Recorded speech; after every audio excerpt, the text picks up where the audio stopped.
तर इंडिया आघाडी आणि थेट महाविकास आघाडीबाबत होणाऱ्या बातम्यांनी त्यांच्या भवितव्यावरतीच अनेक प्रश्न उपस्थित केलेत।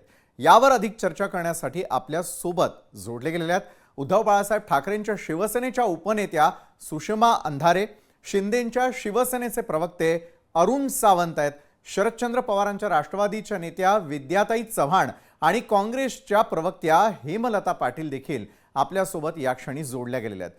सुरुवात सुषमा अंधारे यांच्यापासून मी करतोय। सुषमाताई, इंडिया आघाडी तुटली तर पुन्हा एकदा होणे नाही, संजय राऊतांच्या या वक्तव्याचा नेमका अर्थ आम्ही काय काढायचा? निश्चितपणे इंडिया आघाडी ही फक्त कुठल्या तरी एक निवडणुका लढायच्या आहेत आणि फक्त सत्ता संपादन करायची आहे एवढ्यासाठी इतका छोटा हेतू घेऊन ती तयार झाली नाही। बर तर इंडिया आघाडी ही या देशातली लोकशाही व्यवस्था टिकून राहिली पाहिजे। या देशातल्या काही ज्या मुठभर लोकांना असं वाटतंय की हा देश भांडवलदारांच्या स्वाधीन करून ते या देशामध्ये बेबंदशाही आणू शकतात, अशा लोकांना धडा बर शिकवण्यासाठी एक मजबूत संघटन उभं करायचं म्हणून ही आघाडी उभी राहिलेली आहे। त्यामुळे ते आपण एक फार चांगली ओळ वापरतो, हजारों साल नरगिसी अपनी बेनुरी पे रोती है, तब जाकर होता है चमन में दीदावर पैदा।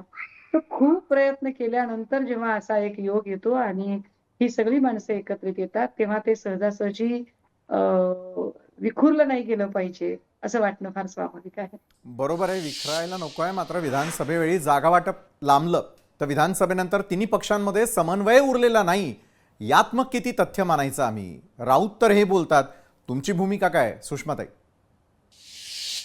त्याचा परिणाम इंडिया अलायन्सवर व्हावा असं मला वाटत नाही। किंबहुना ती इंडिया अलायन्स टिकून राहिली पाहिजे असं वाटणाऱ्यांपैकी मी एक आहे। बर त्यामुळे त्याचा परिणाम किती किंवा त्याला किती ताणून धरायचं, मला असं वाटतं की ज्यांना ज्यांना इथली लोकशाही व्यवस्था टिकवायची आहे, ज्यांना ज्यांना इथलं संविधानिक ही जी व्यवस्था आहे ही व्यवस्था टिकावीशी वाटते, ज्यांना ज्यांना एकाधिकारशाही हुकुमशाहीच्या विरोधात लढावंसं वाटतं, तो प्रत्येक जण कदाचित हीच बर भूमिका घेऊन असेल की इंडिया अलायन्स टिकलं पाहिजे।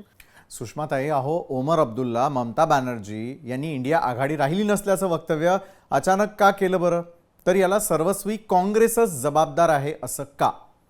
नाही, नाही. हे बघा, मी तरी महाराष्ट्रात काम करते. त्यामुळे राष्ट्रीय पातळीच्या राजकारणामध्ये काय होत आहे किंवा राष्ट्रीय पातळीच्या राजकारणामध्ये इतर पक्षांचे प्रवक्ते आणि नेते काय भूमिका घेत आहेत, यावर मी भाष्य करणं उचित असणार नाही।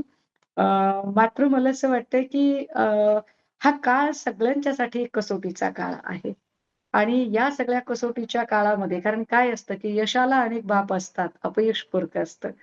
त्यामुळे जर काही निवडणुकांमध्ये जर आपण थोडेफार कमी पडले असू किंवा आपण अपयशी ठरले असू, तर याचा अर्थ एकमेकांवर खापर फोडणे असा होत नाही। यापेक्षा एकमेकांना आधार देणे, एकमेकांच्या हाताला हात धरून ही सगळी जी अवघड वाट आहे, ती अवघड वाट सोपी कशी करता येईल, हा प्रवास सुखकर कसा होईल, या संघर्षातनं मार्ग कसा काढता येईल, हा विचार करणं जास्त गरजेचं आहे असं मला वाटतं। सुषमाताई, विजय वडेट्टीवार म्हणाले या परिस्थितीला दोन नेते जबाबदार, एक म्हणजे पहिले नाना पटोले, दुसरे म्हणजे संजय राऊत। महाविकास आघाडीला हा घरचा आहे रे। अ, वडेट्टीवार साहेब खरं तर राज्याच्या राजकारणातले नेते आहेत आणि त्यांच्याकडूनही आम्हाला अपेक्षा आहेत। मात्र कदाचित असं असू शकतं, की त्यांचा राग हा पटोलेंवरती जास्त असेल, परंतु एकट्या पटोलेंचं नाव घेतलं तर ते फार ठसठशीतपणे दिसेल। त्यामुळे त्याला जोडून अजून एक नाव घेतलं गेलं पाहिजे। म्हणजे आता मला हे कसं सांगता येईल बरं, की समजा जर एखादा माणूस जर पंक्तीला बसला असेल आणि त्याला काही हवं असेल, तर तो वाढप्याला सांगत असतो, "इथे वाढ, इथे वाढ." मग तिकडचा म्हणतो, "अरे इकडे पण वाढ." तर त्या पद्धतीने त्यांचा रोख जो आहे किंवा त्यांचा जो रोष आहे, त्यांचा जो सगळा राग आहे, तो सगळा रोष आणि राग हा निश्चितपणे नाना पटोले यांच्यावर असू शकतो आणि पटोले साहेबांवरचा राग एकाकी व्यक्त करत असताना त्यांना तो राग व्यक्त करण्यापेक्षा त्याला जोडून संजय राऊत साहेबांचं नाव घेतलं, तर ती लढाई फार एका माणसाला टार्गेट केल्यासारखी वाटणार नाही. यासाठी म्हणून त्यांची ती रणनीती असू शकते. परंतु मला असं कुठूनही वाटत नाही, की सन्माननीय संजय राऊत साहेबांच्यामुळे हा काही प्रकार घडला असेल. कारण भारतीय जनता पार्टीची ही कायम पॉलिसी राहिलेली आहे. अ, एखाद्या व्यक्तीला, संस्थेला, विचाराला आधी डॅमेज करायचं. अन् त्यांना डॅमेज केल्याशिवाय त्यांना नवे आयकॉन प्रस्थापित करता येत नाहीत. हे जेव्हा त्यांच्या लक्षात आलंय, की शिवसेनेला जर डॅमेज करायचं असेल तर काय करावं? तर क्रमांक 1 ला शिवसेनेला डॅमेज करताना आधी संजय राऊत साहेबांवरती हल्ले चढवावेत आणि नंतर मग सुषमा अंधारेंना सुद्धा रडारवर घ्यावं. परंतु संजय राऊत साहेब असतील किंवा सुषमा अंधारे असतील, या कायम संघटनेच्या हिताचा विचार करणाऱ्या माणसांपैकी आहेत. परंतु नेमकं त्यांचंच नाव घेऊन त्यांना डॅमेज करण्याचा प्रकार जर कोणी करत असेल, तर तो निश्चितच या पक्षाची एक सामान्य कार्यकर्ती म्हणून मी तो सहन करू शकणार नाही. बरं, एकला चलोरेची भूमिका आगामी महापालिकांसाठी आहे का? माझ्यापर्यंत अजून तरी अशी कुठली अधिकृत माहिती आलेली नाही, की आमची काही भूमिका एकला चलोची वगैरे आहे. आता आपल्या सगळ्या माध्यमांना जी सूत्र ती माहिती पुरवतात, त्या सूत्रांना ती कुठून माहिती मिळाली हे काही मला अजून माहीत नाहीये. परंतु आमच्याकडे पक्षामध्ये अशी कुठलीही बैठक, हे मी फार जबाबदारीने सांगते, पक्षामध्ये अशी कुठलीही बैठक झालेली नाही. अशी कुठलीही अधिकृत चर्चा झालेली नाही. असा कुठलाही अधिकृत निर्णय, त्याच्यावरचं शिक्कामोर्तब किंवा निर्णयाच्या दिशेने कुजबूज असं काहीही पक्षात झालेलं नाही. शिवसेना हे एक ओपन किचन आहे. जे शिजतं ते दिसतं. शिवसेनेला काही ठिकाणी गोष्टी खटकल्या.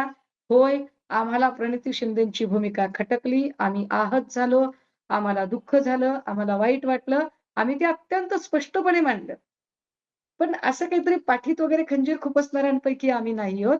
आम्हाला ज्या दिवशी समजा तुम्ही म्हणताय तशी अगदी कधी भूमिका घ्यायचीच असेल, तर शिवसेना ती ठामपणे भूमिका घेईल. त्याच्यासाठी शिवसेना अशी आडपडद्याने राजकारण करणार नाही. धन्यवाद सुषमाताई, तुम्ही न्यूज प्लॅनेटमध्ये आमच्याबरोबर संवाद साधलात त्यासाठी. लोकशाही मराठी ऐका, पहा, जागरूक रहा.